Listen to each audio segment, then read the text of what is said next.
ప్రాంతీయతను విస్మరించని జాతీయవాదం. తమిళనాడు వాళ్ళని నువ్వు నిరంతరం విమర్శిస్తావు, కానీ వాళ్ళు ఏమంటారు? వీఆర్ ఫస్ట్లీ హిందూస్ అంటారు, వీఆర్ లాస్ట్లీ కూడా హిందూస్ అనే అంటారు తమిళనాడు వాళ్ళు. సో వాళ్ళు అసలైన జాతీయతా భావాన్ని ప్రాంతీయంగా కూడా ఉంటూనే వాళ్ళ జాతీయతా భావాన్ని నిరూపించుకుంటున్నారు.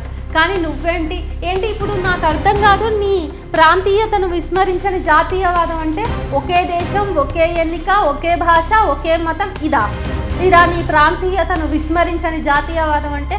తమిళనాడు వాళ్ళ మీద ఆడిపోసుకుంటావు, కానీ పాపం వాళ్ళు ఏమంటారు? మొట్టమొదటైనా చిట్ట చివరిగా అయినా మేము భారతీయులమే అని చెప్పేసి వాళ్ళు అంటారు. కానీ నీ నోటి నుంచి ఆ మాట రాదు. పైగా ఎక్కడికక్కడ నువ్వు చాలా రకాల కుట్రపూరితమైనటువంటి వ్యాఖ్యలు చేస్తావు, మతం మీద మాట్లాడతావు, అన్నీ మాట్లాడతావు. ఎంత పెద్ద హిపోక్రాట్ అయ్యా నువ్వు, నాకు అర్థం కాదు. ప్రాంతీయతను విస్మరించని ఏముంది ఇంకా?